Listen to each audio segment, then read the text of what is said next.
ये कहानी है इस पूरे ब्रह्मांड के सबसे शक्तिशाली योद्धा, संकट मोचन, साक्षात शिव के 11वें रुद्र अवतार महाबली हनुमान जी की। एक ऐसा प्रसंग जिसे सुनकर आज भी भक्तों की आंखों में आंसू और धमनियों में रक्त का प्रवाह तेज हो जाता है। ये बात उस काल की है जब त्रेता युग में धर्म और अधर्म के बीच लंका की धरती पर एक ऐसा महायुद्ध चल रहा था जिसने तीनों लोकों को हिलाकर रख दिया था। युद्ध अपने चरम पर था। तभी रावण के सबसे पराक्रमी और मायावी पुत्र मेघनाद ने युद्ध भूमि में प्रवेश किया। उसने अपनी तामसी शक्तियों और आसुरी तंत्र का प्रयोग करके आकाश से एक ऐसा प्रलयंकारी, अचूक और दैवीय शक्ति बाण चलाया जिसने सीधे मर्यादा पुरुषोत्तम श्री राम के प्राणों से प्रिय छोटे भाई लक्ष्मण जी के हृदय को भेद दिया। बाण लगते ही सौमित्र लक्ष्मण अचेत होकर धूल से सनी रक्त रंजित भूमि पर गिर पड़े। उनकी आंखें बंद हो गईं और सांसों की गति धीमी पड़ने लगी। लक्ष्मण जी की ये दशा देखकर पूरी वानर सेना का मनोबल ताश के पत्तों की तरह ढह गया। जो प्रभु श्री राम साक्षात नारायण के अवतार थे, जो संपूर्ण सृष्टि के नियंता थे, वे भी भाई के इस घोर संकट को देखकर अपनी सुध बुध खो बैठे। वे एक साधारण मनुष्य की भांति विलाप करने लगे। उनकी आंखों से आंसुओं की अविरल धारा बहने लगी और वे लक्ष्मण को अपनी गोद में लेकर फूट फूट कर रोने लगे। पूरी वानर सेना, रीछ राज, जामवंत और सुग्रीव गहरे सन्नाटे और शोक की लहर में डूब गए कि अब भोर होने से पहले लक्ष्मण जी के प्राण कैसे बचाए जाएं। तभी विभीषण के परामर्श पर लंका नगरी के सबसे प्रतिष्ठित, परम ज्ञानी और कुशल राजवैद्य सुषेण को ससम्मान और पूरी सुरक्षा के साथ वहां लाया गया।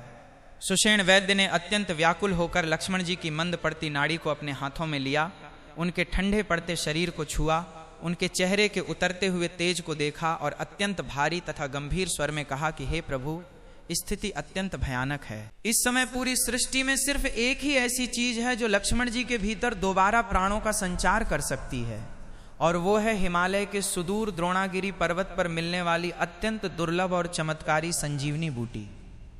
लेकिन इसके साथ काल की एक अत्यंत क्रूर और कठिन शर्त जुड़ी हुई है। यदि सूर्योदय की पहली किरण इस धरती का स्पर्श करे, उससे पहले ये संजीवनी बूटी लाकर लक्ष्मण जी को नहीं पिलाई गई, तो भोर की पहली किरण के साथ ही उनके प्राण पखेरु उड़ जाएंगे। उसके बाद स्वयं विधाता या महादेव भी इन्हें पुनर्जीवित नहीं कर पाएंगे। समय किसी रेत की तरह हाथों से फिसलता जा रहा था। लंका से हिमालय के द्रोणागिरी पर्वत की दूरी हजारों योजन थी, जिसे तय करना किसी भी साधारण मनुष्य, तीव्रगामी पक्षी या देवताओं के लिए भी महीनों का काम था। रात तेजी से ढल रही थी और हर बीतता पल लक्ष्मण जी को काल के और करीब ले जा रहा था। प्रभु राम के मुख से निकलते करुण क्रंदन और उनके आंसुओं को देखकर महाबली हनुमान जी का वज्र जैसा हृदय भी कांप उठा। उनसे अपने आराध्य का यह दुख देखा नहीं गया। हनुमान जी तुरंत आगे आए। उन्होंने प्रभु के चरणों की धूल को पूरी श्रद्धा से अपने मस्तक पर लगाया। अपनी गदा को थाम कर गरजते हुए कहा कि हे त्रिलोक के स्वामी, आपके रहते अधर्म की जीत और साक्षात नारायण के भाई का अंत कभी नहीं हो सकता। मैं पवन पुत्र हूँ और पवन की गति से भी कोटि गुना तेज जाकर आपकी यह चिंता अभी हर लेता हूँ। आप अपने इस दास पर विश्वास रखिए। मैं सूर्योदय से पहले बूटी लेकर आपके चरणों में उपस्थित हो जाऊंगा। इतना कहकर हनुमान जी ने एक ऐसी गगनभेदी महाहुंकार भरी कि पूरी लंका नगरी के महल, पहाड़ और समुद्र की लहरें कांप उठीं। उन्होंने अपने शरीर को पलक झपकते ही पर्वताकार विशाल रूप दे दिया और आकाश की ओर एक ऐसी प्रचंड छलांग लगाई कि बादलों को चीरते हुए उनके जाने की गति से अंतरिक्ष में घोर गर्जना होने लगी और चारों ओर बिजली की कड़कड़ाहट गूंज उठी। वे वायु वेग से भी तेज गति से पहाड़ों, नदियों, जंगलों और राज्यों को पार करते हुए उत्तर दिशा की ओर बढ़ने लगे। उधर लंका के सबसे ऊंचे स्वर्ण महल के झरोखे से जब लंकापति दशानन रावण ने आकाश की ओर देखा तो उसे उत्तर दिशा की ओर बढ़ती हुई एक दिव्य सूर्य जैसी चमक दिखाई दी।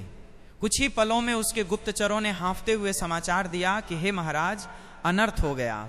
महाबली हनुमान संजीवनी बूटी लाने के लिए हिमालय की ओर प्रस्थान कर चुके हैं और उनकी गति को रोकना काल के लिए भी असंभव लग रहा है। यह सुनते ही रावण के पैरों तले से जमीन खिसक गई। उसका घमंड चूर होने लगा, क्योंकि वह भली भांति जानता था कि यदि हनुमान समय पर लौट आए तो उसकी लंका की हार और रावण वंश का समूल नाश निश्चित है। इस भारी संकट को टालने के लिए रावण ने अपने दरबार के सबसे कुटिल, धूर्त, क्रूर और महामायावी राक्षस कालनेमी का स्मरण किया। कालनेमी को तुरंत रावण के कक्ष में बुलाया गया। रावण ने अपनी लाल आंखों से कालनेमी की ओर देखा और गर्जना करते हुए आदेश दिया कि हे कालनेमी, तुम्हें इसी क्षण अपनी पूरी आसुरी शक्ति के साथ उड़कर उस मार्ग पर जाना होगा जहां से हनुमान गुजर रहा है। तुम्हें किसी भी कीमत पर, चाहे तुम्हें छल करना पड़े, कपट करना पड़े, रूप बदलना पड़े या अपनी पूरी मायावी शक्ति झोंकनी पड़े, उस वानर का रास्ता रोकना होगा। तुम्हें उसे सूर्योदय तक वहीं उलझा कर रखना होगा। यदि तुम सफल रहे तो मैं तुम्हें अपनी लंका का आधा राज्य पुरस्कार में दे दूंगा, और यदि तुम असफल रहे तो लक्ष्मण के साथ साथ मेरी इस स्वर्ण लंका का अंत भी निश्चित है। कालनेमी रावण के अत्यंत क्रूर और हिंसक स्वभाव से भली भांति परिचित था। वो जानता था कि इनकार करने पर रावण उसे यहीं मार देगा, इसलिए वो बिना एक क्षण गंवाए आकाश मार्ग से उड़कर उस घने जंगल और पहाड़ी मार्ग पर पहुंच गया जहां से हनुमान जी गुजरने वाले थे। कालनेमी बहुत चतुर था। वो जानता था कि यदि वो अपनी शारीरिक ताकत या अस्त्र शस्त्रों से महाबली हनुमान का सामना करने जाएगा तो हनुमान जी उसे एक ही मुक्के में यमलोक पहुंचा देंगे। इसलिए उसने बल की जगह छल का प्रयोग करने का निश्चय किया और अपनी जातुधान आसुरी माया का सबसे बड़ा अभेद्य जाल बुनना शुरू किया। कालनेमी ने अपनी शक्तियों से पलक झपकते ही एक ऐसा अलौकिक दृश्य रच दिया जिसे देखकर कोई भी ज्ञानी ध्यानी पुरुष सम्मोहित हो जाए। उसने रास्ते के ठीक बीचों बीच एक अत्यंत सुंदर, शांत और पवित्र दिखने वाले आश्रम का निर्माण कर दिया। उस आश्रम के चारों तरफ स्वर्ग के नंदनवन जैसे सुंदर बगीचे चहकने लगे। पेड़ों की डालियां मीठे, सुगंधित और अमृत जैसे पके हुए फलों के भार से नीचे झुक गईं। आश्रम के मध्य में एक विशाल अलौकिक सरोवर प्रकट हो गया, जिसका पानी कांच की तरह पारदर्शी और हिमालय की बर्फ की तरह शीतल था, जिसमें सहस्त्रों कमल के फूल खिले हुए थे और उन पर भांवरे गुंजन कर रहे थे। स्वयं कालनेमी ने अपनी राक्षस आकृति को छुपाकर एक परम पूज्य, लंबी सफेद दाढ़ी वाले, जटाधारी, दिव्य तेजस्वी महात्मा का रूप धारण कर लिया। उसने अपने गले और हाथों में रुद्राक्ष की मालाएं पहन लीं, माथे पर त्रिपुंड चंदन लगा लिया और कुटिया के बाहर कुशासन बिछाकर ढोंग की तपस्या करने बैठ गया, मानो वो कोई ऐसा सिद्ध संत हो जो युगों युगों से वहां केवल ईश्वर की आराधना में लीन हो। उधर आकाश मार्ग में लगातार हजारों मील की दूरी बिना एक पल रुके तय करने के कारण हनुमान जी के भौतिक शरीर में थोड़ी सी शिथिलता आने लगी थी। लगातार वेग से उड़ने के कारण उनका कंठ प्यास से पूरी तरह सूख चुका था। तभी आकाश मार्ग से तीव्र गति से जाते हुए उनकी दृष्टि नीचे धरातल पर बने उस अत्यंत अलौकिक और जादुई आश्रम पर पड़ी। हनुमान जी ने सोचा कि इस घने और सुनसान मार्ग पर इतना सुंदर सात्विक आश्रम और ऐसे परम प्रतापी शांत संत का होना अवश्य ही विधाता की कोई विशेष कृपा है। उन्होंने मन में विचार किया कि क्यों न कुछ क्षणों के लिए नीचे उतरा जाए, इस पवित्र सरोवर का शीतल जल पीकर अपनी प्यास बुझाई जाए और ऐसे महान सिद्ध महात्मा का आशीर्वाद लेकर दुगने वेग से अपने मार्ग पर आगे बढ़ा जाए। हनुमान जी जैसे ही आकाश से भारी गर्जना के साथ उस आश्रम की धरती पर उतरे, साधु के रूप में बैठे कालनेमी का दिल डर और उत्तेजना के मारे जोर जोर से धड़कने लगा। उसने मन ही मन सोचा कि आज तो ये महाबली मेरी माया के चक्रव्यूह में पूरी तरह फंस चुका है। उसने अपनी आंखों को धीरे से खोला, चेहरे पर संतों जैसी करुणा का ढोंग रचा और अपनी आवाज को अत्यंत मीठी, कोमल और सम्मोहक बनाकर बोला कि आओ अंजनी पुत्र, आओ महान राम भक्त। मैं अपनी दिव्य योग दृष्टि, त्रिकाल ज्ञान और तपस्या के बल से सब जानता हूँ कि तुम अपने आराध्य प्रभु श्री राम के किस महान कार्य के लिए द्रोणागिरी पर्वत जा रहे हो। तुम्हारी इस असीम स्वामी भक्ति और साहस को देखकर मेरा यह बूढ़ा मन अत्यंत प्रसन्न और पुलकित हो गया है। उस कपटी ने आगे कहा कि लेकिन हे कपिश्रेष्ठ, तुम बहुत दूर से उड़कर आ रहे हो, तुम्हारा शरीर थक चुका है और प्यास के कारण तुम्हारा कंठ अवरुद्ध है। थके हुए शरीर से आगे की यात्रा करना उचित नहीं है। तुम पहले इस परम पवित्र सरोवर में जाओ, वहाँ स्नान करो, अपनी प्यास बुझाओ और कुछ पल विश्राम कर लो। उसके बाद जब तुम वापस आओगे तो मैं तुम्हें अपनी वर्षों की तपस्या के बल से अर्जित किया हुआ एक ऐसा गुप्त महामंत्र दूंगा जिसे पढ़ते ही तुम पलक झपकते ही हिमालय पर्वत पहुंच जाओगे और तुम्हारा कीमती समय भी बच जाएगा। हनुमान जी का हृदय अत्यंत सरल, भोला और कपट रहित था। वे संतों, ऋषियों और ब्राह्मणों का अपने प्राणों से भी ज्यादा आदर करते थे। इसलिए वे उस ढोंगी साधु की इन मीठी और चिकनी चुपड़ी बातों के पीछे छिपे काल के जहर को तुरंत नहीं देख पाए। वे उस महात्मा को हाथ जोड़कर पूरी श्रद्धा से प्रणाम करके जल ग्रहण करने के लिए जैसे ही उस गहरे और विशाल सरोवर की सुंदर सीढ़ियों से नीचे उतरे, वैसे ही शांत पानी के भीतर एक भयानक और खूंखार हलचल हुई। सरोवर की अथाह गहराइयों में से एक अत्यंत विशाल, डरावना, पर्वताकार और खूंखार मगरमच्छ अचानक पानी को चीरते हुए बाहर निकला।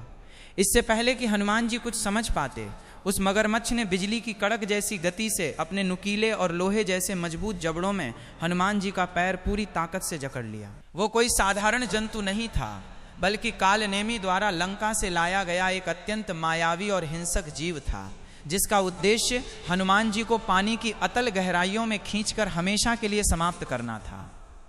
लेकिन वह मूर्ख जीव और कालनेमी यह भूल गए थे कि उन्होंने साक्षात काल के भी काल महाबली हनुमान का पैर पकड़ा है। हनुमान जी ने जैसे ही देखा कि एक तुच्छ जलचर जीव ने उनके परम पावन मार्ग में और प्रभु श्री राम के कार्य में बाधा डालने का दुस्साहस किया है, उनके भीतर का रुद्र तेज अचानक भड़क उठा। उन्होंने अपने दूसरे पैर को हवा में उठाया और उस मगरमच्छ की मजबूत पीठ पर एक ऐसा जोरदार वज्र जैसा भयानक प्रहार किया कि उस जीव की रीढ़ की हड्डी के तिनके तिनके हवा में उड़ गए। वह विशाल मगरमच्छ दर्द से छटपटाने लगा और पानी रक्त से लाल हो गया।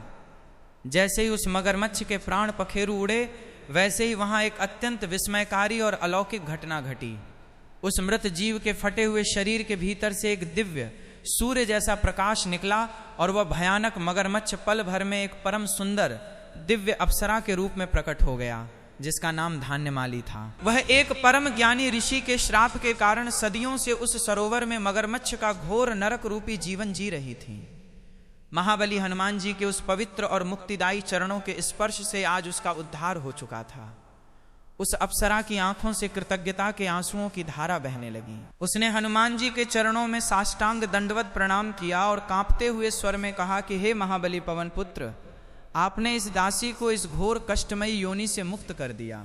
इसके लिए मैं युगों युगों तक आपकी ऋणी रहूंगी। लेकिन इस उपकार के बदले मैं आपको एक ऐसा कड़वा और भयानक सत्य बताना चाहती हूं जिसे सुनकर आपके पैरों तले की जमीन खिसक जाएगी।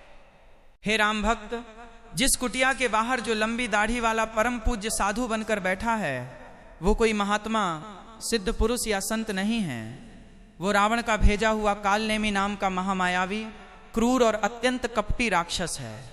वो अपनी मीठी और छली बातों के सम्मोहन में आपको फंसा कर यहाँ सुबह तक रोकना चाहता है, ताकि आप समय पर संजीवनी लेकर न पहुंच सकें और वहां लक्ष्मण जी के प्राण चले जाएं। हे संकट मोचन, आप एक पल भी यहां नष्ट मत कीजिए। वह पापी आपके प्रभु के कार्य में विघ्न। ये सुनते ही हनुमान जी की आंखें क्रोध के मारे धधकते हुए अंगारे की तरह लाल हो गईं। उनके पूरे शरीर की मांसपेशियां और नसें फड़कने लगीं। उनका आकार बढ़ने लगा और उनके भीतर का प्रलयंकारी रुद्र रूप जाग उठा। उन्हें यह बात समझ आ गई कि उस पापी राक्षस ने साक्षात ब्रह्मांड के स्वामी श्री राम के कार्य में बाधा डालने का महापाप किया है। लेकिन हनुमान जी जितने बलवान थे, उतने ही नीतिवान और बुद्धिमान भी थे। उन्होंने अपने भीतर उमड़ते हुए क्रोध के सैलाब को बड़ी चतुराई से छुपाया और बड़े शांत धीमे कदमों से अपने चेहरे पर एक गहरी, रहस्यमयी और विनाशकारी मुस्कान लिए वापस उस कुटिया के पास पहुंचे, जहां कालनेमी अपनी आंखें बंद करके माला जपने का ढोंग कर रहा था। कालनेमी को लगा कि हनुमान जी जल पीकर आ गए हैं और अब पूरी तरह उसके जादुई सम्मोहन के वश में आ चुके हैं। उसने धीरे से अपनी कपटी आंखें खोलीं और बड़े स्नेह का नाटक करते हुए कहा कि आओ हनुमान, आओ मेरे प्रिय शिष्य, अब बिना एक पल का समय गंवाए मेरे सम्मुख बैठो और मुझसे वह गुप्त महामंत्र की दीक्षा ग्रहण करो जो तुम्हें तुम्हारी मंजिल तक पहुंचाएगी। हनुमान जी ने अपनी गदा को भूमि पर टिकाया और अत्यंत गंभीर गूंजती हुई आवाज में उत्तर दिया कि मुनिवर, हमारे सनातन धर्म की, हमारे वेदों की और शास्त्रों की ये परम मर्यादा है कि गुरु से ज्ञान, मंत्र या दीक्षा लेने से पहले शिष्य को अपने गुरु को एक उत्तम गुरु दक्षिणा देनी पड़ती है। इसलिए आप दीक्षा देने की शीघ्रता न करें, पहले मेरी ये विशेष गुरु दक्षिणा स्वीकार कीजिए। इतना कहते ही हनुमान जी ने अपनी पूंछ को पलक झपकते ही नागराज की तरह लंबा किया और उस राक्षस कालनेमी को चारों तरफ से किसी विशाल अजगर की तरह लपेटकर हवा में उठा लिया। हनुमान जी ने अपनी पूंछ के फंदे को इतना कस दिया कि कालनेमी की पसलियां टूटने लगीं। उन्होंने उसे इतनी तेजी से आकाश में चक्रवात की तरह घुमाना शुरू किया कि कालनेमी का वो जादुई साधु का भेष, वो सुंदर कुटिया, वो चमत्कारी बगीचे और वो सरोवर ताश के पत्तों और सूखे पत्तों की तरह हवा में बिखर गए और नष्ट हो गए। आश्रम का अंत होते ही कालनेमी अपने असली, डरावने, विशाल और भयानक राक्षस रूप में आ गया। उसका काला शरीर, बड़ी बड़ी आंखें और नुकीले दांत दिखाई देने लगे। वो हवा में तड़पने लगा, चीखने लगा, दया की भीख मांगने लगा और हनुमान जी की पकड़ से छूटने का असफल प्रयास करने लगा। लेकिन महाबली की वो पकड़ साक्षात काल के फंदे जैसी थी, जिससे छूटना त्रिलोक में किसी के लिए भी असंभव था। हनुमान जी ने अपनी पूंछ के झटके से उस राक्षस को पूरी ताकत के साथ आकाश से नीचे पत्थरों की चट्टान पर पटका। इससे पहले कि कालनेमी संभल पाता, हनुमान जी ने अपनी वज्र जैसी भारी गदा को हवा में उठाया और जय श्री राम का नारा लगाते हुए उसकी छाती पर एक ऐसा भयंकर प्रलयंकारी प्रहार किया कि उस अधर्मी राक्षस का दिल फट गया। उसके मुंह से रक्त की धारा बहने लगी और उसके प्राण पखेरु उड़ गए।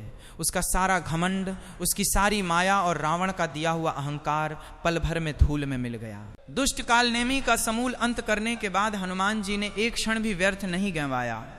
उन्हें याद आया कि रात तेजी से बीत रही है। उन्होंने पूरी शक्ति से ब्रह्मांड को गुंजायमान करने वाला जय श्री राम का उद्घोष किया और एक ऐसी गगनभेदी लंबी छलांग लगाई कि वे सीधे द्रोणागिरी पर्वत पर जा पहुंचे। वहां पहुंचकर जब वे रात के घने अंधेरे में चमकीली जड़ी बूटियों के बीच संजीवनी बूटी को पहचान नहीं पाए, तो उन्होंने समय की कमी को देखते हुए अपनी असीम, अनंत और अकल्पनीय शक्ति का प्रदर्शन किया। उन्होंने अपने आकार को और विशाल किया और पूरे के पूरे द्रोणागिरी पर्वत को ही अपनी भुजाओं के बल से उखाड़कर अपने दाहिने हाथ पर उठा लिया। वे पूरे पर्वत को हाथ पर उठाए आकाश मार्ग से उड़ते हुए सूर्योदय की पहली किरण धरती पर पड़ने से पहले लंका के युद्ध मैदान में वापस पहुंच गए।